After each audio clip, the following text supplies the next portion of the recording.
All right, these equations look familiar. The only new thing that's added is we've got a plus d added to the end of our sine equation and our cosine equation. Adding a constant to, or possibly subtracting, but putting a constant on the end of the entire function, remember, causes a vertical shift. And so that's what we have happening again. If we have a plus 6, that would cause a shift up 6 units. If we happen to have a minus 6 there on the end, it would cause a shift down 6 units. So with a sine curve and a cosine curve, everything moves up or down the appropriate number of units. And kind of how we think about working with these is we think about where the axis of the wave is. Up until now, the axis of the wave has always been the x-axis. With some type of vertical shift, the axis of the wave is going to shift off the x-axis. And it's going to be helpful if you actually draw in the axis of the wave when you're sketching your curve. So if our example is y equals 2 times the cosine of x subtract 1, okay? Notice that that minus 1 is not in parentheses with the x. So it's like 2 times the cosine of x, and then I'll subtract 1. So in this case, we're going to have an amplitude of 2, a period of 2 pi, because there is no coefficient on x other than 1. And then we've got a shift down 1.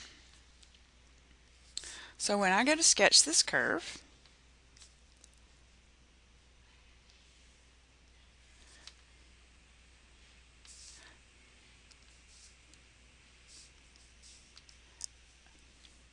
no, wait, stop.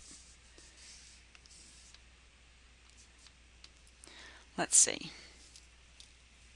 Amplitude is 2, so normally I would need to go up to positive 2 on the positive y-axis and down to negative 2 on the negative y-axis. We've got a period of 2 pi, so we need to be sketching this. I should probably make that longer.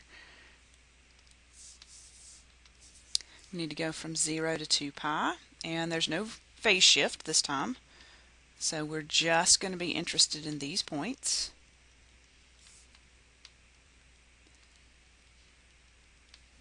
All right, and we've got a shift down 1. So instead of the axis of the wave being the x-axis, it's going to be down at y equal negative 1. So I'm going to draw in that axis of the wave real quick.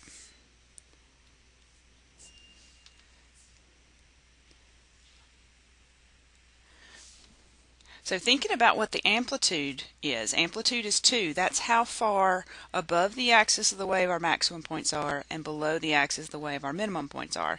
We're going to have to be able to shift up 2, which we've got plenty of room to do, and down 2. So I'm going to need to label my y-axis as low as negative 3. So thinking about points, we're going to start, let's see, this is a cosine curve, so we're going to start at a maximum point.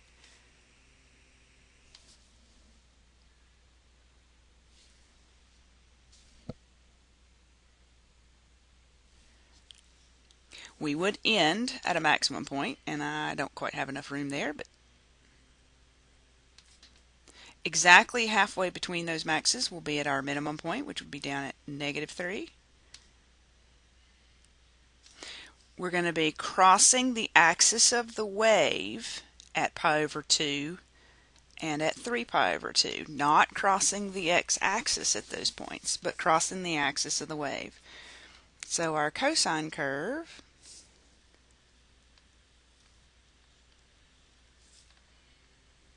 if we sketch one complete period of that function would look like that.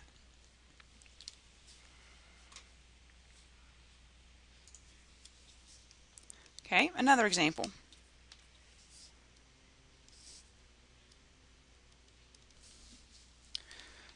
Y equals negative 3 sine 2 pi x plus 2.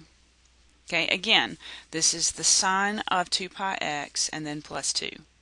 If it were the sine of the quantity 2 pi x plus 2, then you'd have a parenthesis here and here. We don't. All right, so we've got reflection over the x-axis. We have an amplitude of 3. We have a period of 2 pi over 2 pi, so the period is 1. And we have a shift up 2 units.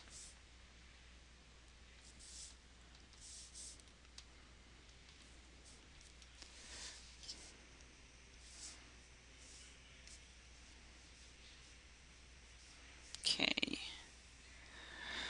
So normally we would need to be able to show that our maximum points were at positive 3 and the minimum points at negative 3.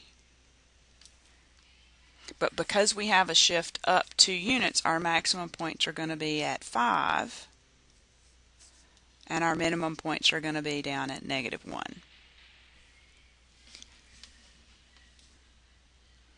Okay, I'm going to go ahead and draw in the axis of the wave because that's going to help me kind of organize the rest of what I've got to do here. Axis of the wave normally is the x-axis, but that's been shifted up 2. So the line y equal 2 is the axis of the wave. Alright, and let's see, period is 1. So we're going to be interested in what's happening from 0 to 1 because we're not worrying about any phase shift. Okay, that should be a 1, not a 0. And then 1/2 is going to be important. 1/4 is going to be important. 3/4, oops, going to be important. All right, a sine curve begins on the axis of the wave. So it's going to begin and end on the axis of the wave. There will be another point on the axis of the wave exactly halfway in between, right in the middle. Sine normally goes up to a maximum point first, but because of the reflection over the x-axis, it's going to come down to a minimum point and then up to a maximum point. So our sine curve, again, when we've got a vertical shift, we're not really super interested in where the curve crosses the x-axis. We're interested in where it crosses the axis of the wave.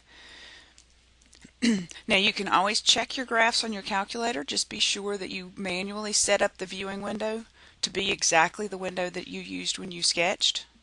And that's a really good way of checking your work on these sketches.